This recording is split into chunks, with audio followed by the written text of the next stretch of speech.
20절, 21절, 2절, 3절, 4절까지 말씀 같이 나눕니다. 23절까지 나누겠습니다. 23절. 20절에서 23절. 찾았으면 같이 읽겠습니다. 시작. 그 후에 선지자 사무엘 때까지 사사를 주셨더니 그 후에 그들이 왕을 구하거늘 하나님이 베냐민 지파 사람 기스의 아들 사울을 40년간 주셨다. 패하시고 다윗을 왕으로 세우시고 증언하여 이르시되 내가 이새의 아들 다윗을 만나니 내 마음에 맞는 사람이라 내 뜻을 다 이루리라 하시더니 하나님이 약속하신 대로 이 사람의 후손에서 이스라엘을 위하여 구주를 세우셨으니 곧 예수라. 아멘. 한번 따라합니다. 내 마음에 맞는 사람이라. 오늘 말씀 안에 내 마음에 맞는 사람이라 하는 구절이 들어있습니다. 그래서 오늘 설교 말씀의 제목으로 삼았습니다. 그동안 좀 많이 우울했는데 그래도 오늘 9월 첫 번째 주일이라서 기분이 상당히 상쾌한 것 같습니다. 여러분 모두에게 예수 그리스도의 귀하신 은혜를 전합니다. 네. 여러분들도 서로 보시면서 하나님의 은혜가 넘치길 바랍니다. 같이 좀 이야기해 주시기 바랍니다. 권사님 장로님, 하나님의 은혜가 더욱 풍성한 이번 주간이 되길 바랍니다.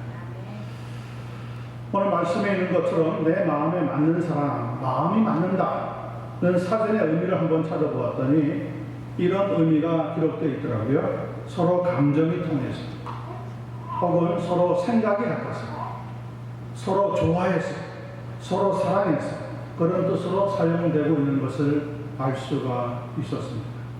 그런데 가끔씩 음식이 입에 맞나요? 그러면 네, 너무 맛있어요 하는 말을 들을 때가 있습니다. 이럴 때 맞다고 하는 것은 어떤 의미일까요? 생각이 통한다는 말일까요? 이럴 때 맞다고 하는 것은 그 음식이 마음에 든다 하는 의미를 가지고 있습니다. 그러니까 맞다고 하는 것은 생각이 통한다, 마음에 든다고 하는 감성적인 요소가 들어있다는 겁니다. 오늘 본문 22절에 다윗을 왕으로 세우시고 하나님께서 증언하여 이르시되 내가 이새의 아들 다윗을 만나니 내 마음에 맞는 사람이라 하는 글이 기록되어 있습니다. 하나님도 사람과 같이 감성적인 의미에서 그런 말씀을 하셨을까요? 저는 그런 의미로 말씀하셨다고 하는데 동의합니다. 그 말은 곧 하나님은 무섭고 엄한 그저 호랑이 할아버지 같은 그런 분이 아니시라고 하는 겁니다. 하나님도 사람과 같이 지혜와 의지와 감성을 충만히 가지고 계십니다. 창세기 6장 5절부터 6절 말씀을 보면 여호와께서 사람의 죄악이 세상에 가득함과 그의 마음으로 생각한 모든 계획이 항상 악할 뿐임을 보시고 땅 위에 사람 지으셨음을 어떻게 했습니까? 한탄하사 마음에 근심하시더라. 하나님이 인간과 같이 한탄하셨을까요? 내 계획이 잘못됐다고? 사람 만드신 것이 어디에 문제가 있다고? 그런 의미가 아닙니다. 그렇게 쓴 글자는 인간이 너무 죄를 짓기 때문에 안타까워하시는 하나님의 심성을 그렇게 글로 우리가 이해할 수 있도록 표현해 놓은 겁니다. 하나님의 본질은 사랑입니다. 그러므로 하나님은 감성이 아주 충만하다 못해 충만하다고 말씀드릴 수가 있습니다. 그래서 우리가 하나님의 뜻을 알려고 하면 하나님은 기뻐하시는 겁니다. 성도 여러분, 말씀을 나눌 때에 우리 모두가 다 하나님의 마음에 맞는 그런 복된 종들이 되시기를 간절히 축원합니다. 20절 말씀 보겠습니다. 그 후에 선지자 사무엘 때까지 사사를 주셨더니, 한 절입니다. 한 절. 이 한 절이 그런데 굉장히 중요한 의미를 가지고 있습니다. 여러분, 이 세상의 역사를 가리켜서 History of Man, 사람의 역사라고 부릅니다. 물론 사람의 역사를 전쟁의 역사로 보느냐, 문화의 역사로 보느냐, 경제의 역사로 보느냐 하는 것은 보는 사람의 관점에 따라서 각각 다를 수는 있습니다. 그러나 성경의 관점으로 볼 때 이 세상은 어떤 것인가? 역시 사람의 역사로 설명을 하고 있다. 어느 정도 맞는 것이라고 생각해 봅니다. 오늘 본문을 보면 세 사람이 나타납니다. 사무엘, 사울, 다윗입니다. 이 세 사람은 모두 지금부터 약 3천여 년 전에 거의 같은 시대를 살아갔던 실존적인 인물들입니다. 전설에 나오는 사람들이 아닙니다. 실존적으로 살아있었던 사람들입니다. 오늘 그런데 방금 전에 읽어드렸던 20절은 대단히 짧은 구절이긴 하지만 그러나 그 의미는 상당히 복잡하게 얽혀져 있습니다. 조금 더 깊이 이해하기 위해서 그 앞쪽으로 올라가서 17절로부터 18절, 19절 말씀을 읽어보도록 하겠습니다. 근데 여러분들은 들으시기만 하면 됩니다. 이 이스라엘 백성의 하나님이 우리 조상들을 택하시고 애굽 땅에서 나그네 된 그 백성을 높여 큰 권능으로 인도하여 내사 광야에서 약 40년간 그들의 소행을 참으시고 가나안 땅 7 족속을 멸하사 그 땅을 기업으로 주시기까지 약 450년간이라. 여기에는 생략된 시간이 들어있습니다. 이스라엘 백성들이 애굽 땅에서 거하면서 머물렀던 시간이 총체적으로 잘 나타나 있지 않다는 겁니다. 여러분들이 아시는 것처럼 이스라엘 백성들은 애굽 땅에서 약 430년간 살았습니다. 출애굽기 12장 40절입니다. 이제 애굽에 거하던 이스라엘 자손의 머무는 기간은 430년이더라. 갈라디아서 3장 17절 신약성경에도 보니까 내가 이것을 말하노니 하나님께서 그리스도 안에서 미리 확정하신 그 언약을 430년 뒤에 생긴 율법이 취소하지 못하며 그 약속을 무효로 만들지 못하리라. 자, 그러니까 하나님께서 아브라함에게 네 조선이 이 세상에서 나그네가 될 것이다 라고 했던 그 기간부터 이스라엘 백성들이 애굽에 살다가 출애굽할 때까지의 전체 기간을 약 430년이라고 성경은 잡고 있는 거예요. 그리고 오늘 우리가 대하고 있는 본문입니다. 본문에 보니까 뭐라고 얘기했습니까? 애굽 땅에서 나그네 된 그 백성을 높여 430년 동안 종 같은 삶을 살았던 이스라엘 백성들을 존귀한 백성으로 이끌어내셨는데 18절에 보니까 광야에서 약 40년간 그들의 소행을 참으시고 출애굽하셔서 가나안 땅에 들어가기까지 그 광야를 지나갔던 기간이 40년 정도 된다는 거죠. 자, 그리고 가나안 땅에 들어갔습니다. 19절에 보니까 가나안 땅 7 족속을 멸하사 그 땅을 기업으로 주시기까지 약 450년간이라. 자, 그러니까 430년 종살이 하던 애굽, 40년 동안 광야에서 헤매던 모습, 그리고 가나안 땅에 들어와서 450년, 뭐 엄청난 기간, 정확하게 따지자면 920년 후에 등장하고 있는 사람의 이름이 누구냐? 사무엘. 그러니까 지금 우리가 읽었던 이 20절, 그 후에 선지자 사무엘 때까지라고 하는 말은 약 920년, 그 1000여 년의 시간이 흘러간 뒤에 역사의 무대에서 사무엘이라고 하는 사람이 등장하게 되었다. 그러니까 상당히 복잡 단안한 일들이 많이 함축되어 있는 것이 20절 짧은 말씀이지만 그 안에 다 들어있다는 겁니다. 사무엘이라고 하는 이름의 뜻을 또 생각해 봐야 됩니다. 그 이름 끝에 엘이 붙죠? 사무엘. 엘이라고 하는 것은 항상 히브리 말로 하나님을 뜻합니다. 하나님의 능력. 자, 그러면 사무라고 하는 게 뭡니까? 거기에 대해서 또 성경을 살펴보면 사무엘상 1장의 대답이 나옵니다.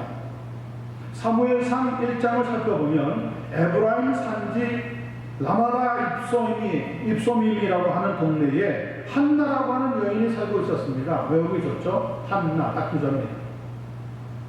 우리 한국 분들은 대부분 이름이 세자인데 한나, 딱 2자 가지고 있어요. 2자. 거기에 이 한나를 붙여도 좋고 박한나를 붙여도 좋고 이한나를 붙여도 좋고 뭐 마음대로 붙여도 좋습니다. 딸 이름 중에서 한나 이름 굉장히 예쁩니다. 우리 유장님은 늦었어요. 막 부러울 거예요. 한나.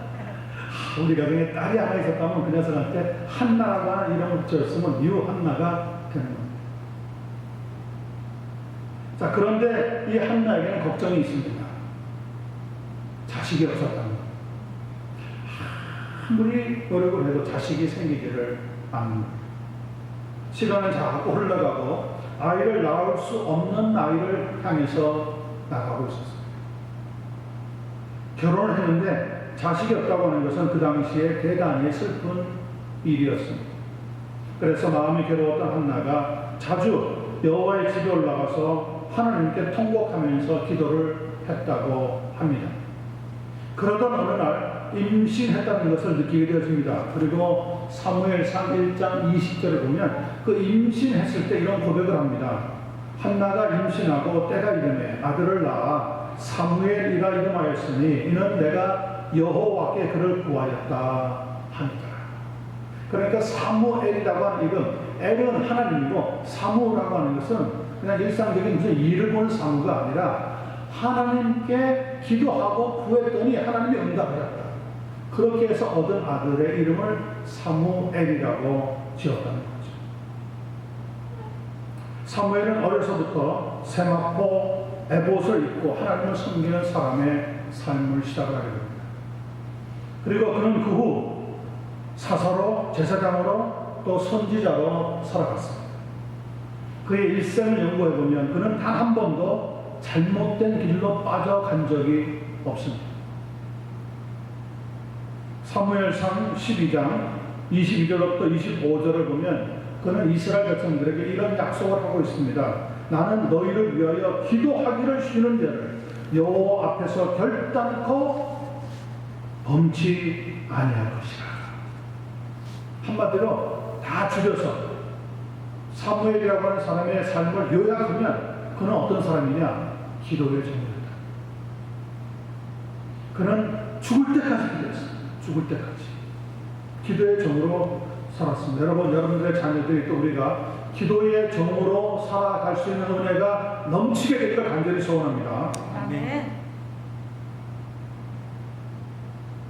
사무엘은 이스라엘을 위하여 하나님께 부르짖고 기도했는데요. 때로는 금식하면서 온 밤을 새우면서 하나님께 기도를 올려드렸습니다.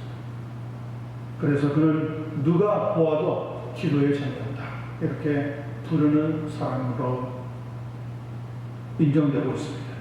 오늘 우리가 살고 있는 이 시대는 혼란의 시대입니다. 불확실성의 시대입니다. 누가 무엇으로 이 시대를 이끌어갈 수가 있겠습니까? 지금 우리가 당하고 있는 흑백 갈등, 인종차별 등의 문제를 어떻게 풀어나갈 수가 있겠습니까? 이미 끼워질 대로 끼워진 우리의 가정을 무엇으로 변화시킬 수 있겠습니까? 저는 기도 외에는 없다고 분명히 믿습니다. 기도로서만 모든 변화의 일들을 시작할 수가 있습니다. 마가복음 9장 22절에 29절에 보면 예수님이 제자들이 병을 고치지 못하고 귀신을 내어쫓지 못하고 쩔쩔맬 때 예수님은 능력으로 탁 쫓아내시고 나서 제자들이 주님 우리는 왜 못했습니까? 우리는 왜 할 수 없었습니까? 그럴 때 이런 대답을 해주십니다. 기도 외에 다른 곳으로는 이런 종류가 나갈 수 없느니라. 그러므로 우리는 기도의 사람으로 살아가야 합니다. 그럴 때 아마 우리 자녀들 가운데서도 기도의 사람들이 나오게 될 줄로 믿습니다. 기도하는 자녀는 망하지 않는다고 분명히 말씀하고 있습니다. 기도에 대가 있었던 우리 주님께서도 십자가에서 죽어가는 그 순간에도 하나님께 기도하기를 멈추지 않았습니다. 그리고 이 세상을 떠나실 때 뭐라고 얘기했습니까? 아버지여 내 영혼을 아버지의 손에 부탁합니다. 여러분 우리의 목숨이 누구의 손에 있어요? 하나님의 손에 있어요. 이 세상의 인류의 생명이 누구의 손에 있어요? 하나님의 손에 있어요. 여러분들이 인정하든 하지 않든 세상에 있는 사람들이 인정하든 하지 않든 하나님 말씀은 분명히 하나님의 손에 모든 것이 들어있다고 선포하고 있습니다. 그러므로 믿은 자는 복을 받을 것이지만 믿지 않는 자에게는 아무런 일도 일어나지 않게 될 겁니다. 오늘 우리에게 필요한 것은 기도의 문제입니다. 사무엘은 기도의 종이었습니다. 우리 주님은 기도의 대가였습니다. 우리도 기도의 사람으로 우리의 삶을 구별할 수 있는 은혜가 넘치고 또 넘치게 되기를 간절히 축원합니다. 두 번째 21절로부터 22절 첫 부분을 살펴보겠습니다. 21절입니다. 그 후에 그들이 왕을 구하거늘, 다시 말하면 선지자 사무엘 시대가 지나가고 나서 다음에 나타나는 두 번째 인물이 있다는 거죠. 왕을 구하거늘 하나님이 베냐민 지파 사람 기스의 아들 사울을 40년간 주셨다가 어떻게 했습니까? 22절 첫 번에 보세요. 뭐라고 합니까? 뭐 하고요? 패하시고. 왕을 주셨다가 패하셨어요. 40년 동안 왕의 자리에 있게 허락하셨다가 그만두도록 하나님의 역사에 나가셨다는 거죠.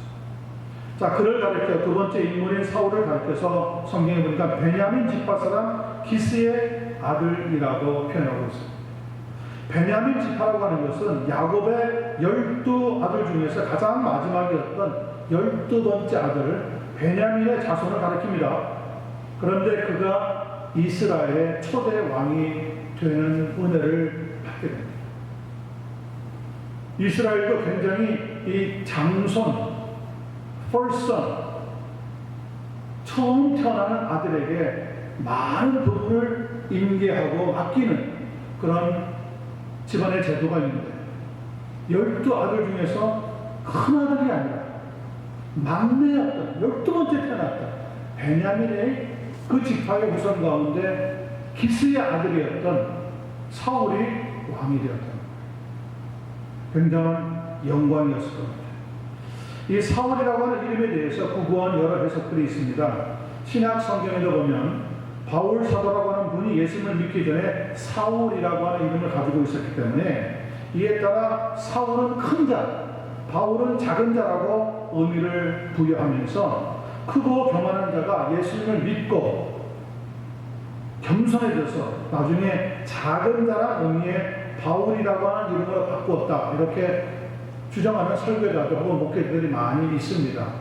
저도 그런 의미에서 상당한 부분 비슷한 점이 있다고 아니 말할 수는 없다고 생각합니다. 그렇지만 사울이라고 하는 이름이 바뀌어서 바울이라고 하는 이름이 되었다고 주장하는 것은 좀 근거가 없는 이야기입니다.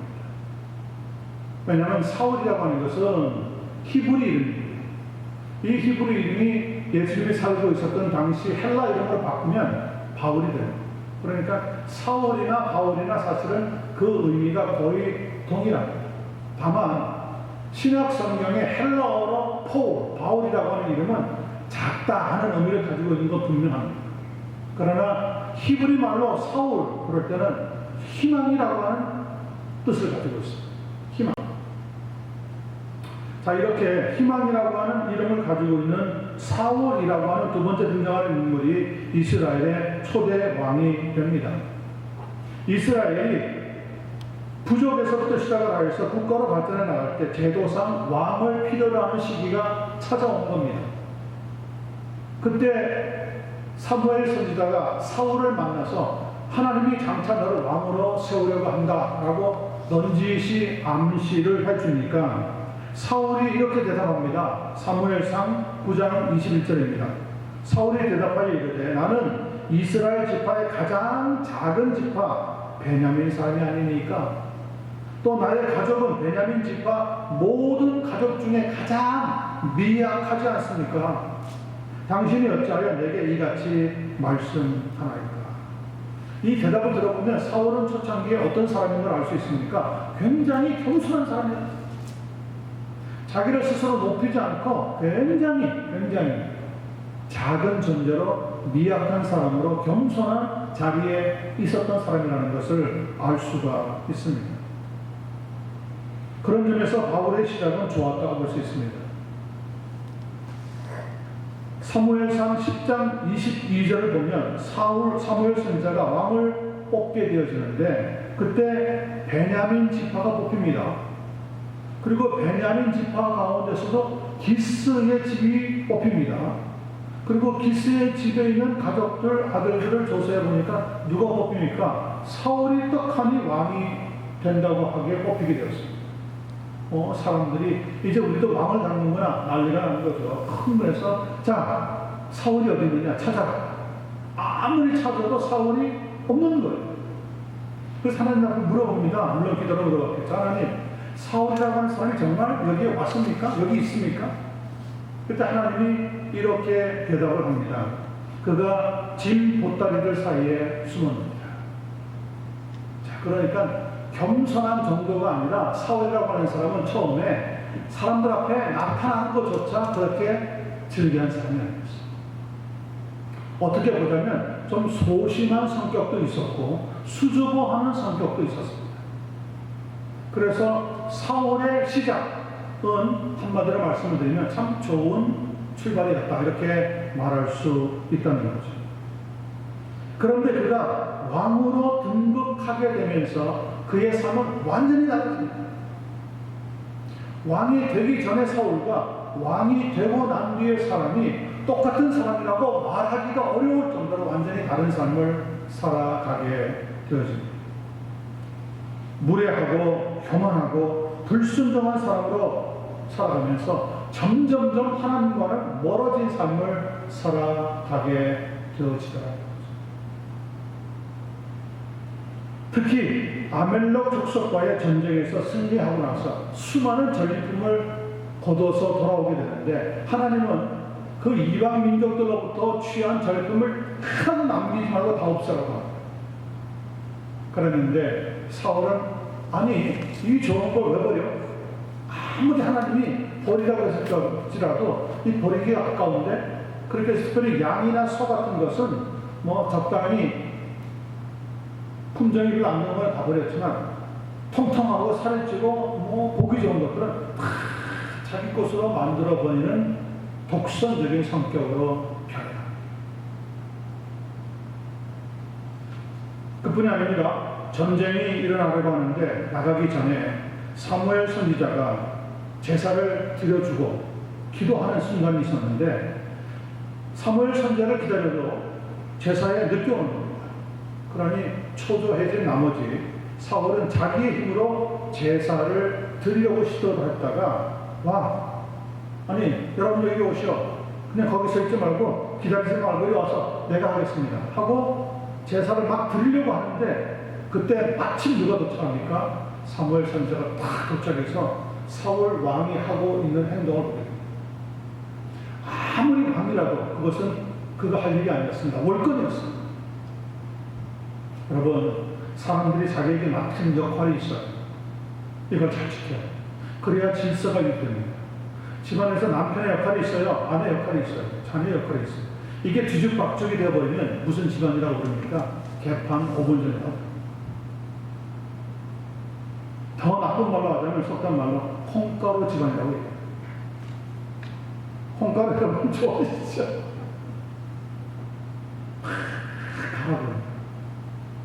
가루가 되어요. 아니요. 가루가 되면 거기에 질서가 있을 수가 없어요. 바람 불면 다 날아가요. 국가도 그렇고 기관도 그렇고 단체도 그렇고 교회도 그렇습니다. 질서가 있어요. 하나님은 어떤 하나님입니까? 하나님은 혼잡하시지 않고 질서의 하나님이라고 성경은 분명히 해요. 그래서 하나님이 세상을 지을 때도 보면 한꺼번에 모든 걸 다 지을 수 있는 하나님이지만 단계별로 순서를 지켜 차곡차곡 하나씩 창조하시는 이유가 뭡니까?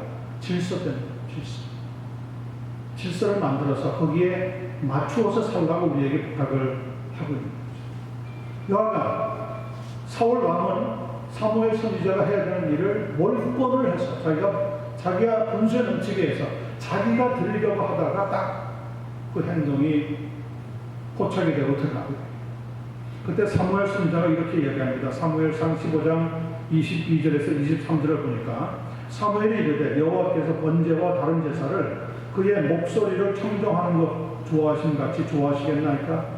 순정이 제사보다 낫고 듣는 것이 수양의 기름보다 나은 이는 거역하는 것은 점치는 죄와 같고 완고한 것은 사신 우상에게 절하는 죄와 같음이라. 왕이 여호와의 말씀을 버렸으므로 여호와께서도 왕을 버려 더 이상 왕이 되지 못하게 하십니다. 자, 보세요. 하나님의 법의 질서, 말씀의 질서를 벗어나면 하나님의 그 순간에 우리를 버리십니다. 사람에게는 적당히 엉겨붙기도 하고 눈 감아주고 지나갈 수도 있지만 하나님에게는 그런 방법이 통하지 않는다.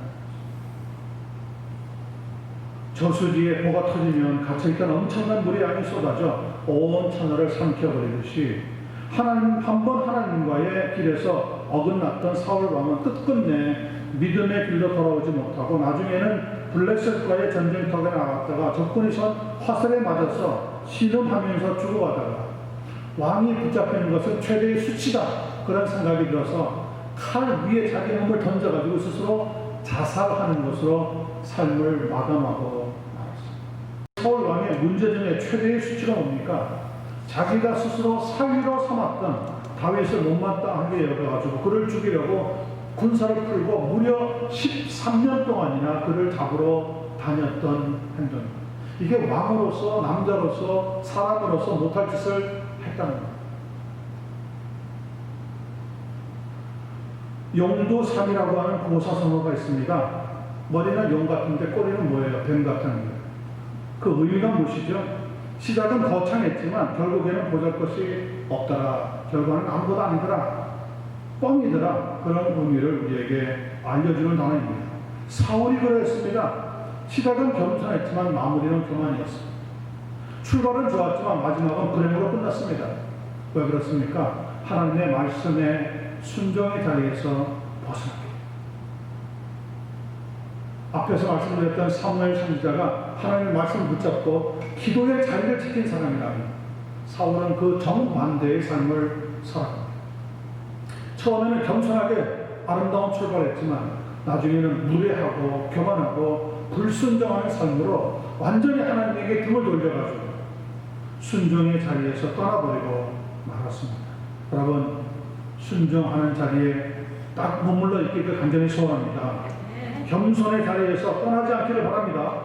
믿음의 자리를 지킬 수 있는 여러분과 제가 되어서 하나님이 우리를 끝까지 인도해 주시는 복의 복을 얻는 한 분 한 분 되시기를 우리 주님 예수님의 이름으로 간절히 축원합니다. 자, 마지막 22절 23절 보십시다. 22절 23절 패하시고 다음입니다. 다윗을 왕으로 세우시고 세 번째 인물이 나옵니다. 증언하여 이르시되 내가 이새의 아들 다윗을 만나니 내 마음에 맞는 사람이라 내 뜻을 다 이루리라 하시더니 중요한 것은 결론이죠. 23절 하나님이 약속하신 대로 이 사람의 후손에서 이스라엘을 위하여 구주를 세우셨으니 곧 예수라. 세 번째 등장하는 인물 다윗이라고 하는 이름의 뜻은 사랑받는 자라고 합니다. 그런데 그의 출발은 고난이었습니다. 그의 아버지 이새는 다윗보다도 형들을 훨씬 더 우대했습니다. 그래서 사무엘 선지자가 베들레헴을 찾아와서 이새의 집에 머물며 이스라엘의 제2대 왕을 선택하려고 할 때 형들은 다 집에 있었지만 다윗은 그 어디에서 헛되기도 찾아볼 수가 없었다고 했습니다. 아버지 이새는 신이 나서 큰형 엘리압을 사무엘 앞에 보입니다. 두 번째 아비나답 둘째 아들을 보입니다. 세 번째 삼마 아들을 보입니다. 그렇게 네 번째, 다섯 번째, 여섯 번째, 일곱 번째 아들까지 다 보였습니다. 그런데 하나님께서 사무엘에게 뭐라고 얘기합니까? 저들 중에는 한 명도 없습니다. 그때 나온 유명한 말씀이 무슨 말씀이죠? 사람은 외모를 취하거니와 하나님은 그 중심을 보느니라. 외형상으로는 다윗의 일곱 형들은 훌륭한 사람이었습니다. 누가 봐도 저 사람은 정말 장군감이야. 저 사람은 뭔가 한몫할 사람이야.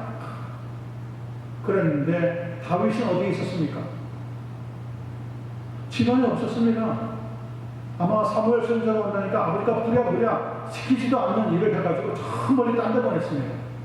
그랬는데 일곱 형이 다 사무엘 선지자 앞에 나오는데도 하나님은 그 가운데 왕이 될 만한 사람이 없다는 거예요. 그럼 너무 궁금해진 나머지 사무엘 선지자가 아버지 이새에게 물어봅니다. 뭐라고 물어봅니까? 당신 아들이 이거군요. 아니 일곱 방 보였으면 엄청난 거지.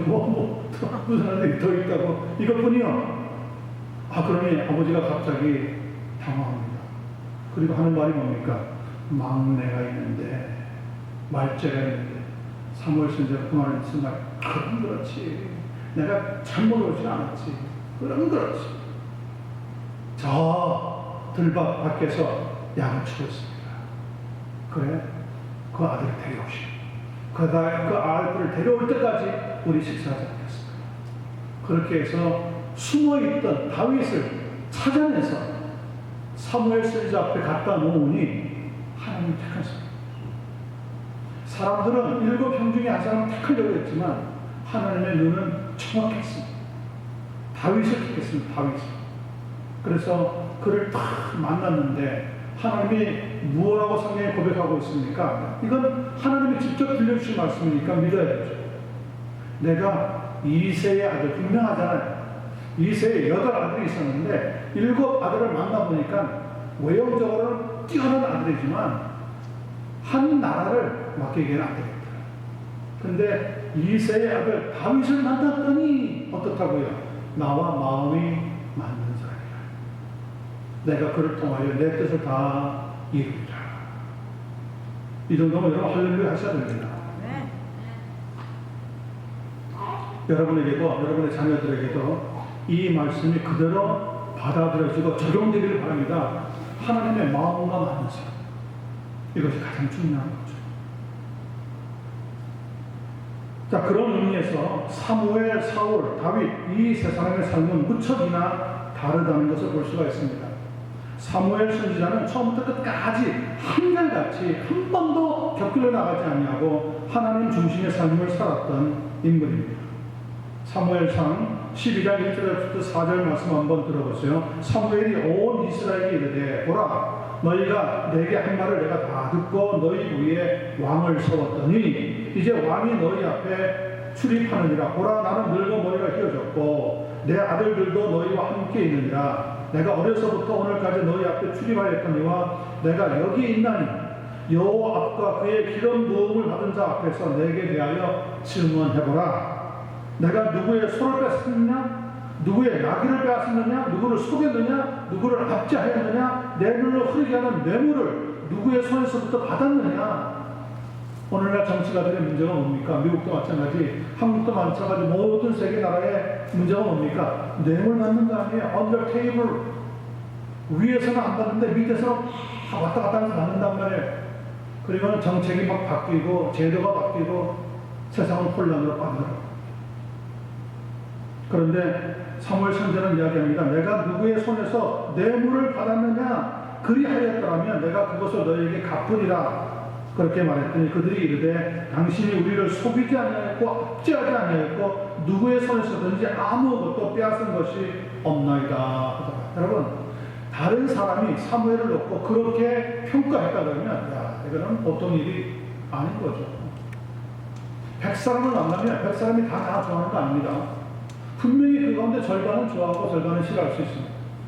그런데 지금 사무엘 선지자가 자기의 인생을 다 마치려고 하는데 이스라엘 백성들에게 물어봅니다. 내가 어떤 사람이냐? 내가 너희를 거짓말했느냐? 속였느냐? 빼앗았느냐? 모든 사람이 일제히 이야기하는 게 뭡니까? 당신은 그런 사람이야. 아, 여러분 이 정도면 완벽한 사람입니까? 거의 완벽한 사람. 누구나 아마 이런 사람이 되고자 하는 꿈이, 소원이, 기도가 있었던 겁니다. 저는 우리 자녀들이 좀 그런 길을 걸어갔으면 좋겠습니다. 거기에 비해서 사울은 사무엘과는 정반대의 길을 걸어갔습니다. 시작은 좋았지만 하나님을 떠남으로 그 끝이 불행하고 마치고 말았던 사람. 그리고 4번째 우리가 지금 찾아보고 있는 다윗은 무엇보다도 기복의 삶이 아주 심했던 사람입니다. 알고 있는 것처럼 그의 시작은 목동의 삶으로 어려웠습니다. 그런데 중간에 하나님과 함께함으로 그의 삶에 장군이 되고 또 왕이 되어서 최고의 시간을 가집니다. 그것도 잠시 자기 밑에 충직한 장군이었던 우리아의 아내 밧세바와 잠시 한눈을 파는 사이에 죄악의 나락으로 떨어지고 급기야는 자기의 가장 아끼던 아들 압살롬의 반역으로 왕궁에서 다리야 날 살려라 하고 도망치고 피신하고 말았습니다. 그냥 목동에서 장군으로 왕으로 올랐다가 또 하나님 앞에 죄를 짓고 뚝 떨어지고 아들에게 쫓겨서 또 왕궁에서 도망을 하고 보통 파란만장한 인생을 살지 않았습니다. 그리고 도망친 그곳에서 그는 반역하 있던 압살롬을 저주한 것이 아니라 자신을 철저하게 회개하고 또 눈물로 회개를 했습니다. 그 회개의 과정의 글들이 시편에 고스란히 그대로 남아있다는 거 아니겠습니까? 그런 후에 압살롬은 결국 죽고 다윗은 하나님의 은혜로 다시 왕궁에 돌아온 뒤에 또 다른 아들 솔로몬에게 왕위를 물려주고 하나님의 부름을 받고 세상을 떠나게 되었죠.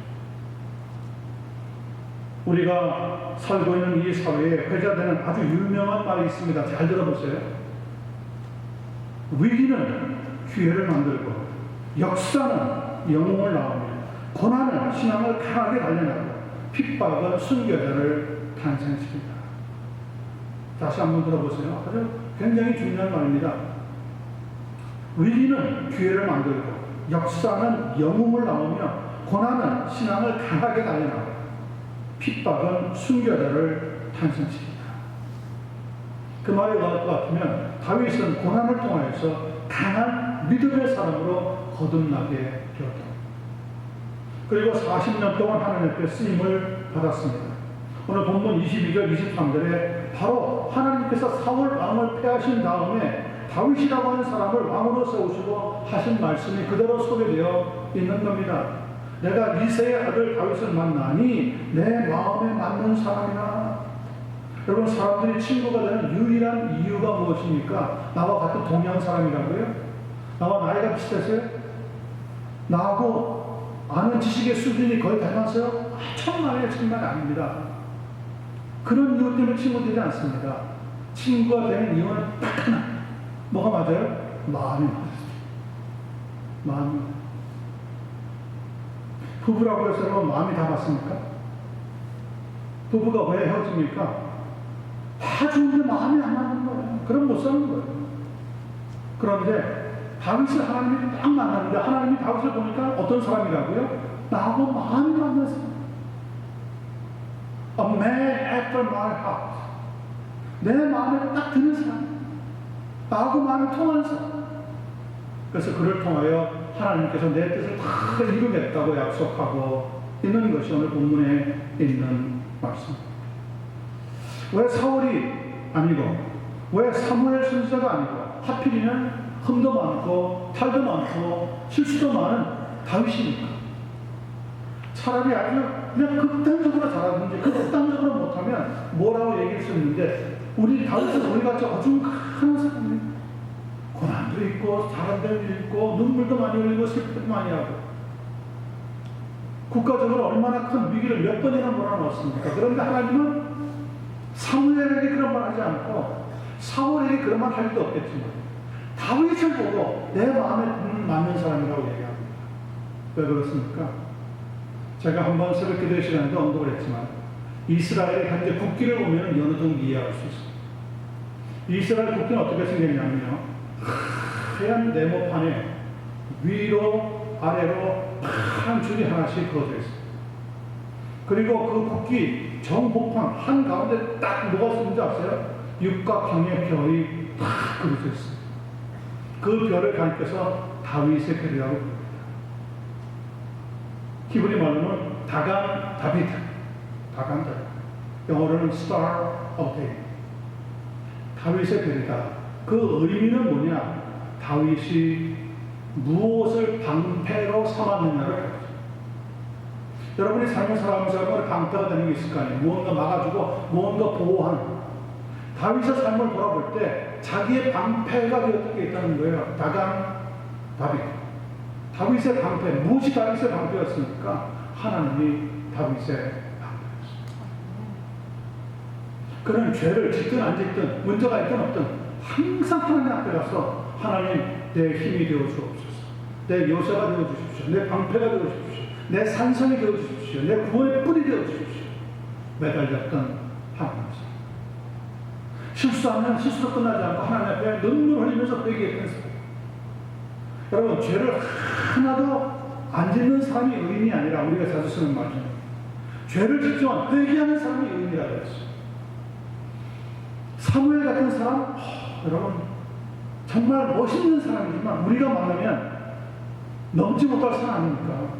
평생 한 번도 실수하지 않고 격경기로 나간 적이 없는데 어떻게 그 발걸음을 따라가요?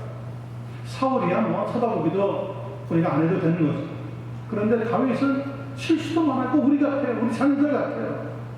근데 하나님이 그를 가리켜서 내 마음에 맞는 사람이라 그럽니다. 왜 그렇죠? 하나님 앞에 회개할 줄 알기 때문에.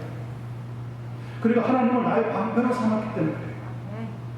그리고 하나님은 그를 통해서 아주 위대한 약속을 이루어 주셨는데 23절에 이렇게 얘기하고 있습니다. 하나님이 약속하신 대로 이 사람의 후손, 그 다윗의 후손에서 이스라엘을 위하여 구주를 세우셨으니 누구라고요? 곧 예수라. 여러분 이 말씀보다 더 위대한 약속, 더 위대한 축복, 더 엄청난 말씀이 어디에 있겠습니까? 다른 사람도 아니고 실수도 많고 잘 넘어지기도 하고 범죄도 하고 눈물도 흘리고 가슴 아프기도 하고 통곡하기도 하던 다윗의 후손에 하나님이 세우신 약속하신 구주가 태어나게 하셨답니다. 참 얼마나 놀라운 하나님의 계획인지 알 수가 없습니다. 그래서 시편 51편에 보면 다윗의 회개시로 유명한 시편인데 그 시편 51편 7절에 이런 제목이 있습니다. 우슬초로 나를 정결하게 하소서 내가 정하리이다. 나의 죄를 씻어주소서 내가 눈보다 희리이다. 이 우슬초라고 하는 것은 한국에 없는 식물입니다. 오직 이스라엘에만 자라는 식물이에요. 히브리어로 이 우슬초를 가리켜서 마요람이라고 부른답니다. 마요람. 그런데 이 마요람이 신기하게도 예수님께서 십자가에서 매달려 목말라 할 때 이를 보고 있던 로마 군인이 심포도주를 해면 즉 스폰지에다가 묻혀가지고 무엇과 함께 예수님의 입에다가 데워주었냐면 우슬초와 함께 예수님의 입에 갈증을 제어할 수 있도록 데워줍니다. 이 우슬초가 곧 무엇을 뜻합니까? 별 쓸모도 없는 건데 그냥 스폰지에 줘서도 되는데 그렇게 스폰지와 함께 붙어서 우슬초를 준 이유가 바로 우리가 그런 존재라. 우리가 우슬초 같은 존재. 하나님 앞에 매달리지 않으면 안 되는 존재. 하나님 앞에 눈물로 회개하지 않으면 안 되는 존재로 살아갈 때 하나님께서는 하나님의 뜻을 우리를 통해서 이루어 주시게 되는 줄로 믿습니다.